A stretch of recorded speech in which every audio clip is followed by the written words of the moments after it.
Hello students. Today we are going to learn history lesson number 2, new kings and kingdoms in India.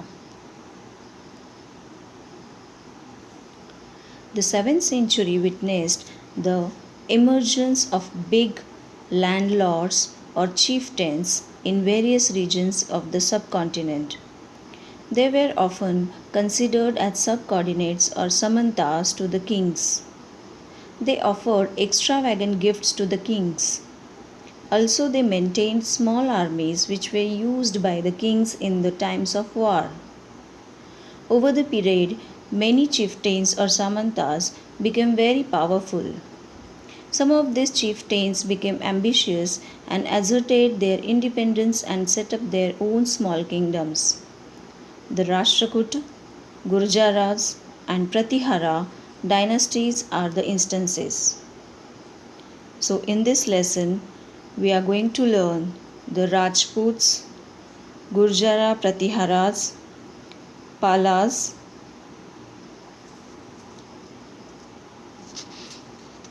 So, the first point is the Rajputs. During the 7th and 8th century emerged a new clan of people who came to be known as Rajputs. They basically belonged to the warrior class of people and were located in Rajasthan and some central parts of India. However, there is conflict regarding the rise of the Rajputs, and there are many theories that put forward different incidents that led to the rise of the Rajput Empire. The royal Rajputs of Rajasthan ruled successfully over Rajasthan and Gujarat for a period of 500 years. Being essentially in the warrior class, the Rajputs had huge armies of soldiers.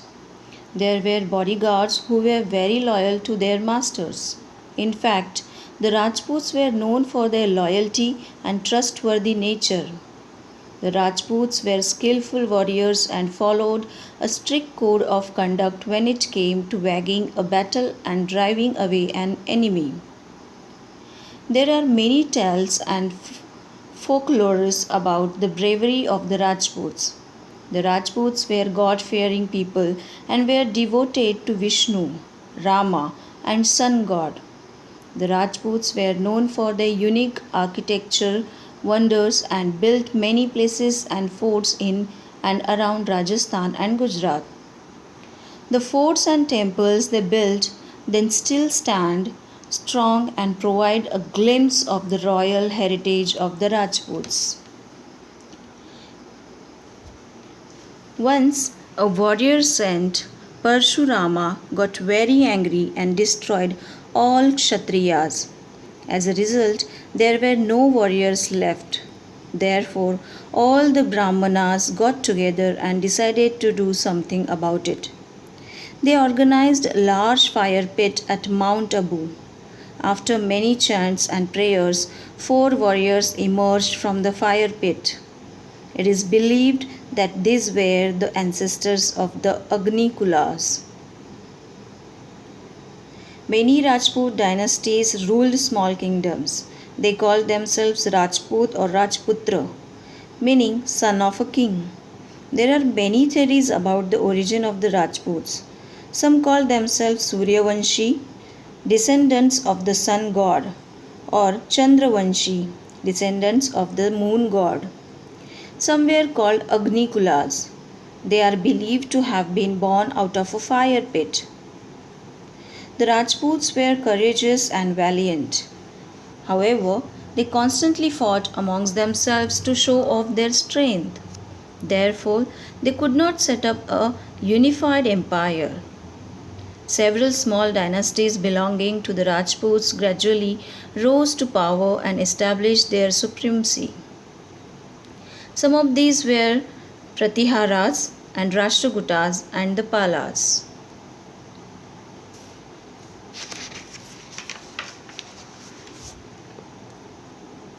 The Pratiharas.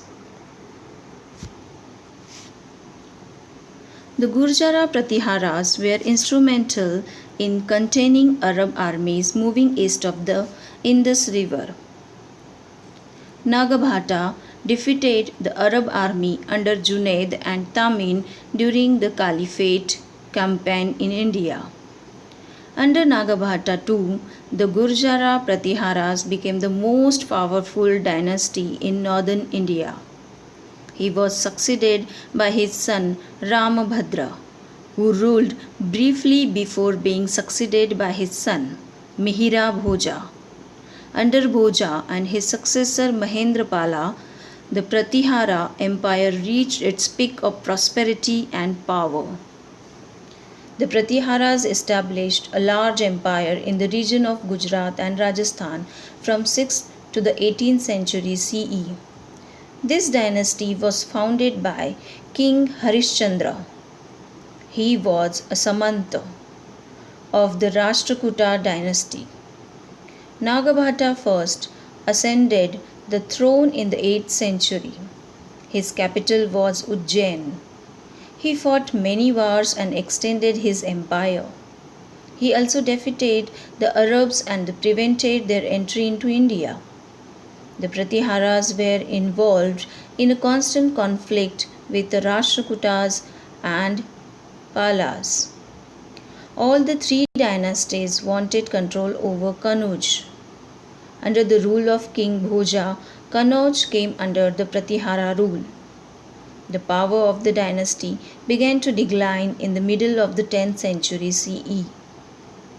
Finally, the Rashtrakutas defeated the Pratiharas and ended their rule.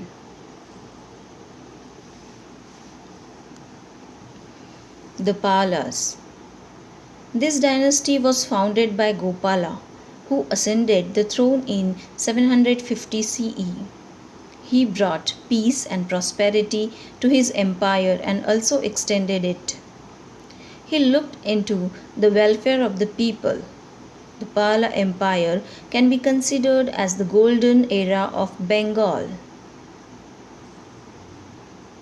Gopala was succeeded by Dharampala, who conquered Kannauj. His successor Devpala further extended the boundaries of the empire. There was continuous conflict with the Pratiharas and Rashtrakutas. After Devpala, the Pala Empire declined. The Palas were patrons of Buddhism. They revived the famous University of Nalanda and established the University of Vikramshila.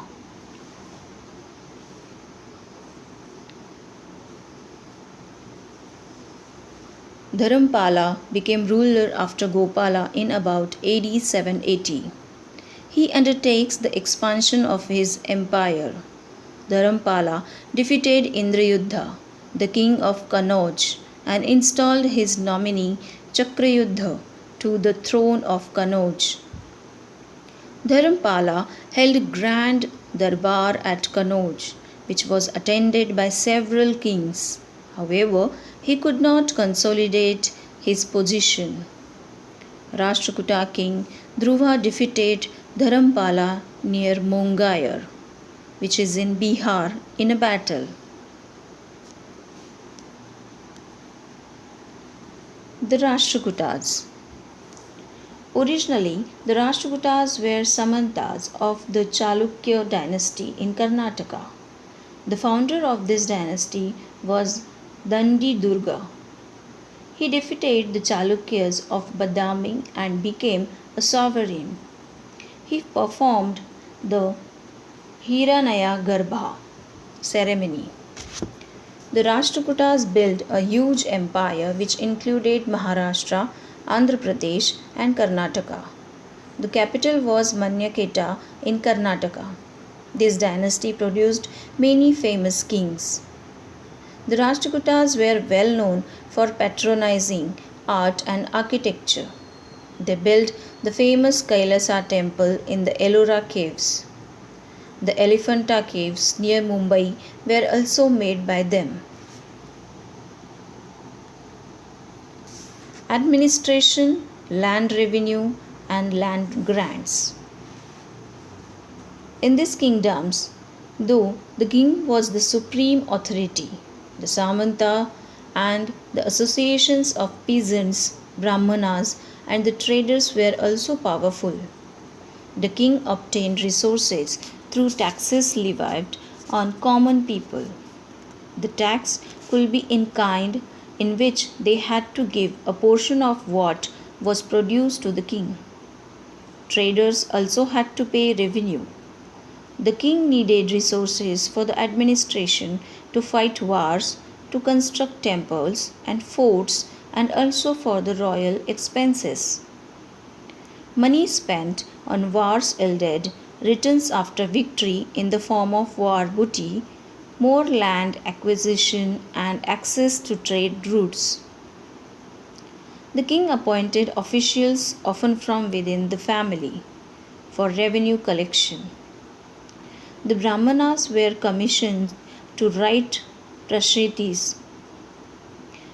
These were accounts depicting the qualities of the ruler. Often, the ruler gave land to the Brahmanas.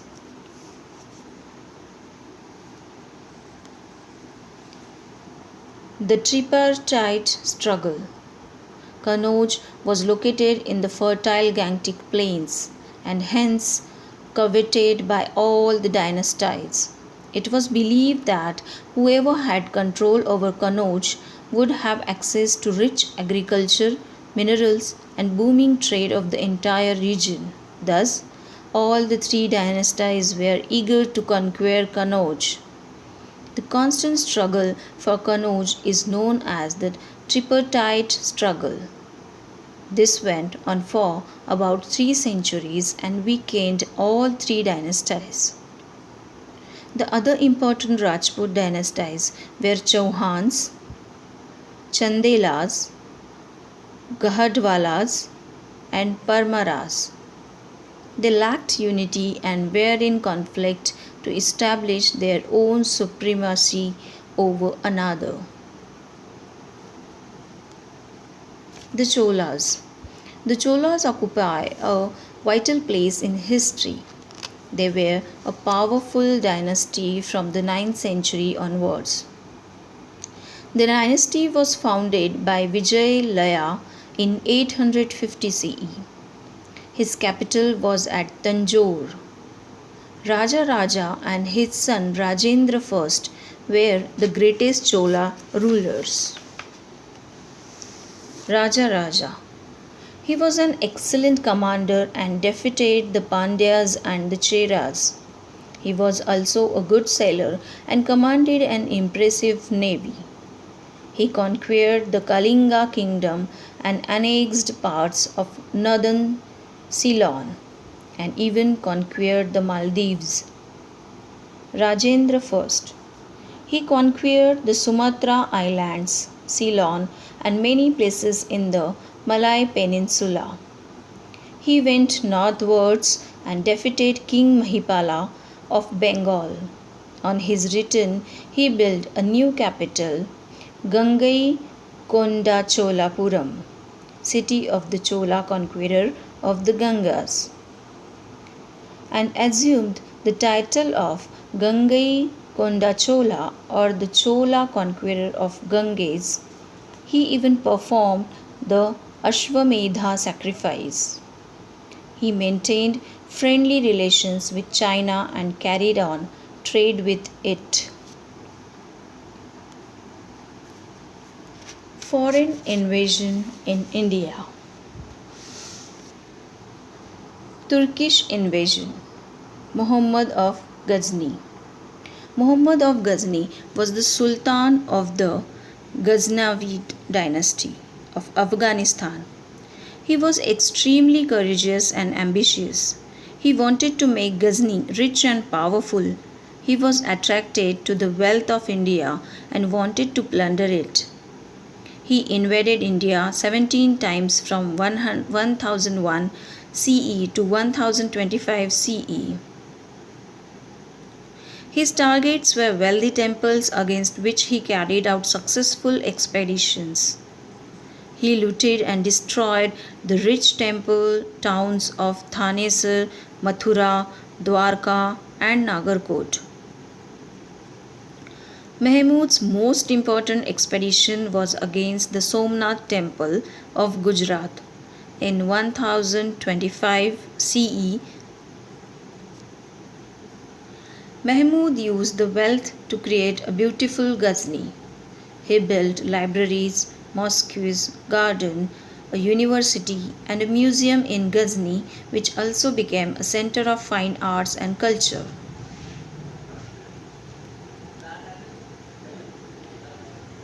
Muhammad was the governor of the Ghori dynasty of Ghor.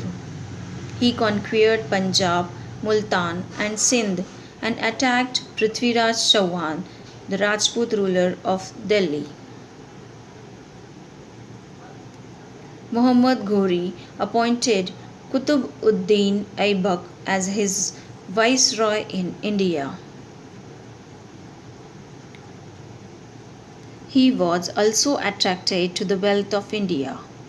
He conquered Punjab, Multan and Sindh. A fierce battle was fought between the armies of Muhammad of Ghor and Prithviraj Chauhan, which came to be known as the First Battle of Tarain.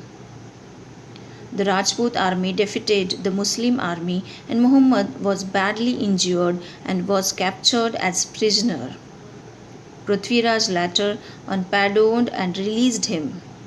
However, Muhammad came back the next year to take revenge for his defeat. The two armies met again on the same battlefield and the second battle of Tarain was fought in 1192 CE. Muhammad came with a large, well equipped army and attacked the Rajput army in the early hours of morning when they were caught unawares. The Rajputs fought valiantly but were defeated and Prithviraj Chauhan was killed.